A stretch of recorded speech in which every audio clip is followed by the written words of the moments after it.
ada yang terkendala oleh jaringan, entah itu kapasitas dari mahasiswa-mahasiswanya, dan juga mungkin berakibat fatalnya terhadap impact-nya terhadap kita di bidang keteknikan itu kurangnya dari segi praktikumnya. Jadi itu sangat-sangat perbandingan antara daring dan luring ini benar-benar Perbandingan sangat jauh. Jauh, ya sangat jauh.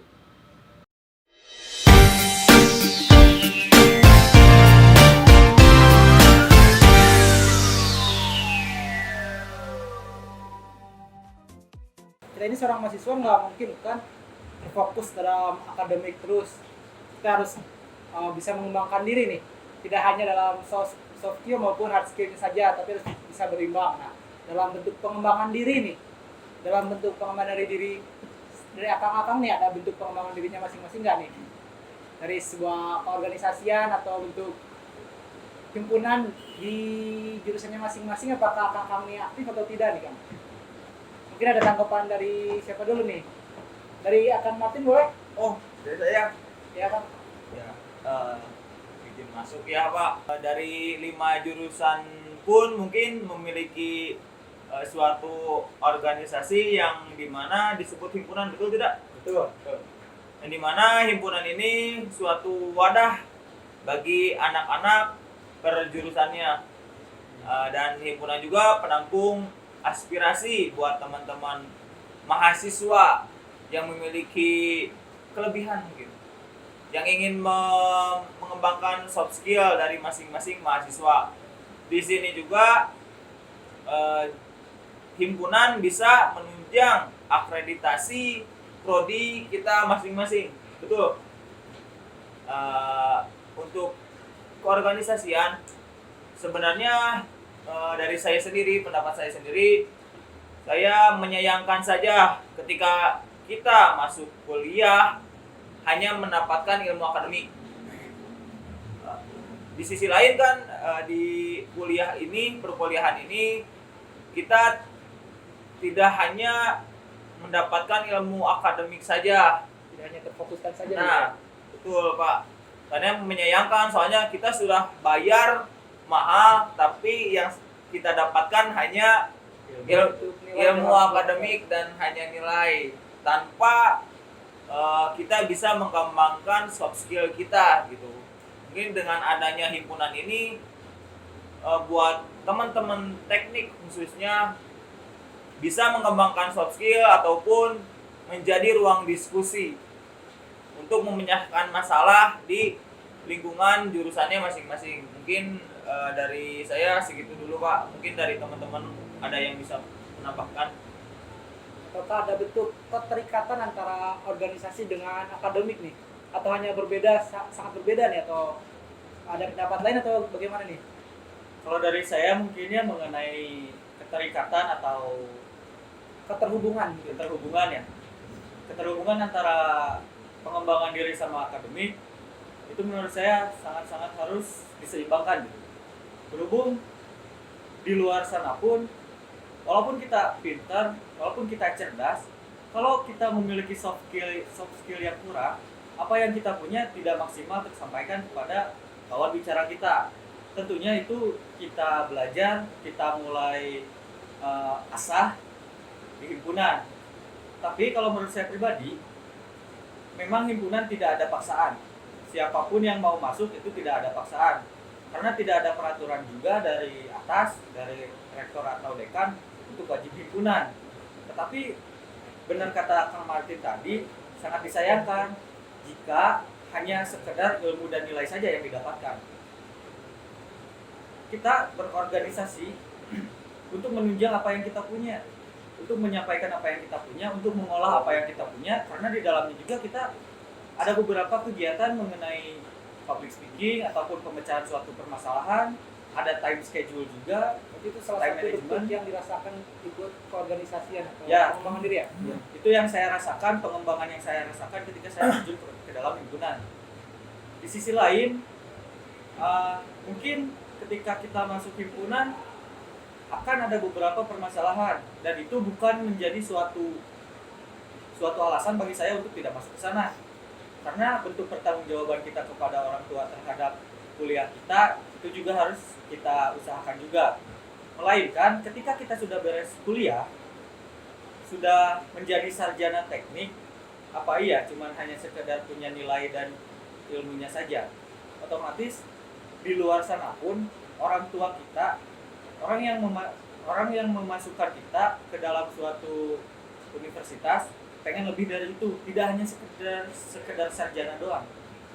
Harus bisa mengimplementasikan, harus bisa merealisasikan apa yang sudah kita dapat di kampus. Dan itu benar-benar saya rasakan kita melatih hal itu. Bagaimana cara mengimplementasikan apa yang kita punya, bagaimana cara mengembangkan dari beberapa aspek-aspek yang masuk terutamanya ke dalam himpunan, pemecahan masalahnya seperti apa, itu adalah miniatur kita di dunia luar nantinya. Itu sangat-sangat menunjang kalau menurut saya. Masih ada bentuk persiapan lagi gitu ya. Ya mungkin itu yang saya rasakan. Saya sama sekali tidak menyesal masuk himpunan. Justru saya sangat bersyukur di sisi lain juga sama kakak-kakak saya di himpunan terutamanya mempunyai koneksi, mempunyai relasi yang lebih lah dibandingkan kawan-kawan. Kita memiliki relasi yang lebih gitu dalam terjunnya saya ke dalam himpunan. Mungkin seperti itu pendapat saya mengenai himpunan seperti apa. Mungkin kawan-kawan yang lain bisa melanjutkan pembahasan kali ini. Nah, mungkin sekian dari bentuk pendapat yang telah diberikan. Nah, sekarang ini kan sedang terjadi pandemi hingga saat ini nih, Kang. Ya. Nah, apa yang dampak yang dirasakan di keorganisasian atau bentuk pengembangan diri ini? Kan tidak mungkin kita datang secara berombong-rombong atau bersama-sama dalam satu tempat, kan tidak diperbolehkan secara protokol kesehatan. Hanya ada batasan beberapa orang saja seperti keadaan seperti ini nih. Nah, mungkin ada dampaknya ke organisasi seperti apa, Kang? Ada tanggapan dari Kang Daniel, Martin, atau Kang Bambang nih?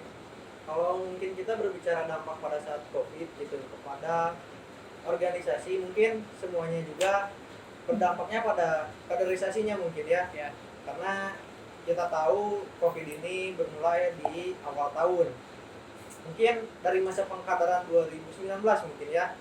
Di situ kita sudah mulai terhambat karena apa yang kita sudah targetan mungkin belum semaksimal mungkin tercapai oleh teman-teman kita semuanya. Apa yang diharapkan teman-teman kita juga mungkin belum sepenuhnya tercapai. Dan mungkin daripada regenerasi juga kita juga terhambat daripada segi komunikasi dan mungkin kita kurangnya berkumpul gitu. Mungkin karena satu momen berkumpul itu bisa membuat kita lebih nyaman, kita mendapatkan sebuah chemistry dengan angkatan yang lebih baru. Mungkin dari situ pasti semuanya juga merasakannya, hambatannya pun di situ. Terus kalau dari segi kita program kerja itu pasti semuanya juga terhambat karena apa yang udah kita schedulekan tidak bisa terrealisasi gitu mungkin ya, karena mungkin satu dan lain hal, mungkin karena dari ya adalah permasalahan gitu. Mungkin dari teman-teman ada yang mau menanggapi lagi gitu. Ada bentuk pendapat yang Ya. berbeda atau bagaimana nih dari dampak yang terjadi ini? Berbicara tentang dampak pada organisasi pada saat pandemi ini, sama halnya saja dengan akademik menurut saya. Ya, Begitu teman-temannya. ya. Banyak planning mungkin dari teman-teman himpunan juga yang tidak terlaksana, yang tadinya rencananya pengen offline, pengen lebih meningkatkan chemistry, lebih menjalin komunikasi, interaksi baik pada mahasiswa, jurusan dan kayak khalayak luas ataupun umum gitu kan ya, untuk ajang promosi mungkin bisa juga ya, untuk mengajak teman-teman bisa masuk ke kampus kita gitu. Banyak sekali tantangan yang kita hadapi saat ini, tapi tidak menutup kemungkinan kita membuat perubahan-perubahan baru, karena kan perubahan-perubahan itu diciptakan dari permasalahan-permasalahan gitu kan. Dari pasti teman-teman juga sudah mulai beradaptasi dan membuat suatu program kerja yang bisa dilaksanakan pada saat pandemi. Mungkin kayak misalnya contohnya ada teman-teman mengadakan webinar atau misalnya diskusi online. Bagaimana kita meningkatkan harmonisasi kepada mahasiswa baru, kepada mahasiswa lama, hubungan lebih baik lagi gitu. Bukan hanya saja dengan mahasiswa, tapi dengan jurusan juga meningkatkan chemistry lebih baik lagi agar kita karena kan sebuah gagasan atau sebuah landasan itu akan menentukan arah gerak kita nantinya kayak gitu. Kita juga bisa membuat planning baru yang mana planning ini bisa digunakan atau bisa direalisasikan pada misalnya ketika pandemi ini telah selesai. Gitu sih. Mungkin sedikit tambahan ya dari saya. Sebagian besarnya sudah tersampaikan oleh teman-teman yang lainnya di sini. Mungkin sedikit dari saya yaitu mengenai organisasi di saat pandemi seperti ini, yang tentunya semua kegiatannya terhambat gitu ya. Tapi kita usahakan gitu bahwa di saat kondisi yang seperti ini tidak menjadikan kita untuk berhenti bergerak gitu. Justru di saat kondisi yang seperti ini haruslah menjadikan kita gitu lebih inovatif. Ya, lebih inovatif, lebih kreatif untuk memunculkan program-program yang baru, yang lebih kreatif gitu, yang hanya bisa kita laksanakan di saat kondisi seperti ini gitu. Mungkin seperti itu sih. Terima kasih nih Kang Mehdi. Mungkin dari rekan-rekan ada yang memberikan semangat nih buat rekan-rekan kita yang sedang di rumah. Dari saya ya mungkin Pak, buat teman-teman semua nih, khususnya mahasiswa baru, kalian jangan patah semangat. Dengan keadaan seperti ini, kalian baru masuk ke dalam lingkungan kampus tapi tidak merasakan langsung atmosfer maupun pembelajaran ataupun tentang keorganisasian. Jadi jangan takut untuk menanyakan hal apapun terhadap himpunan, karena himpunan di sini terbuka untuk menampung dan menerima keluh kesah teman-teman fakultas teknik khususnya ya. Jangan takut bertanya dan jangan puas atas satu jawaban, terus bertanya.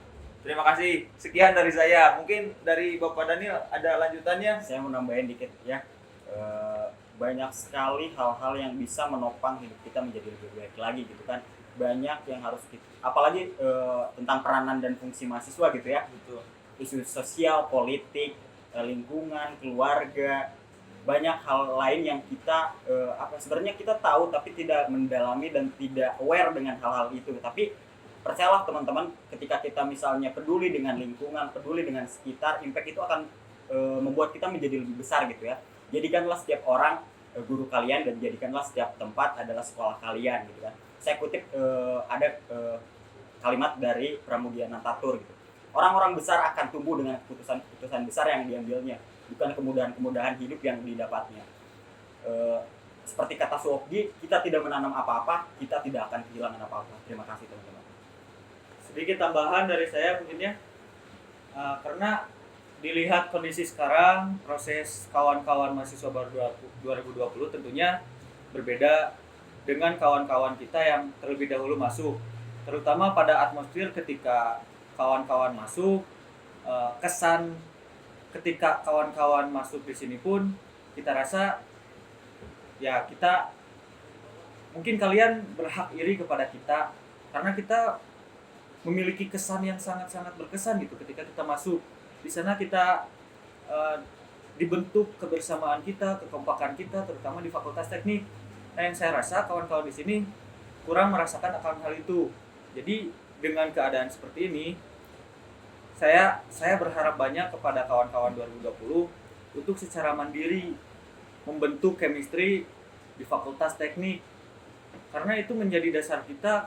Tadi juga sempat ada pembahasan tentang kerjasama, tentang apapun itu yang berhubungan dengan orang lain. Kalau kitanya pasif, itu tidak akan terlaksana semuanya. Jadi saya harap dengan kekentalan kita yang sudah coba kita bangun dari tahun ke tahun tentang kebersamaan di teknik seperti apa, saya harap itu menjalar kepada kawan-kawan semua untuk mempertahankan kebersamaan yang sudah kita perjuangkan selama ini. Jangan patah semangat karena keadaan. Kita juga tidak tertutup akan keluh kesah kawan-kawan 2020. Kita sangat-sangat terbuka. Bahkan ketika kawan-kawan terbuka kepada kita lebih merasa bahwa kita tuh masih dianggap sama kawan-kawan semua. Kita di sana bentuk chemistry-nya dari kakak ke adik terbentuk di sana ketika adik keluh kesah kepada kakak. Begitupun sebaliknya. Mungkin sekian dari saya. Jangan patah semangat, terus berjuang, jangan tergilas sama keadaan, perjuangkan apa yang perlu diperjuangkan, dan kita pun tidak melupakan kawan-kawan 2020 untuk menuju ke titik kebersamaan kita tiap angkatannya. Mungkin sekian dari saya, Pak. Terima kasih nih Kang. Baik, bisa saya simpulkan nih dari pembahasan ngobat ini atau ngopi bareng teknik, keadaan mahasiswa Fakultas Teknik di saat pandemi COVID-19 yang sedang terjadi hingga sekarang itu kembali lagi kepada diri kita sendiri, ya seperti akademik dan keorganisasian. Kita tidak bisa terfokus ke hanya salah satunya saja, tapi kita harus bisa fokus terhadap dua-duanya, antara hard skill maupun soft skill. Maka dari itu, ibarat sebuah peribahasa nih, jangan malu bertanya maka akan sesat di jalan. Sekian dari saya, salam teknik. Salam.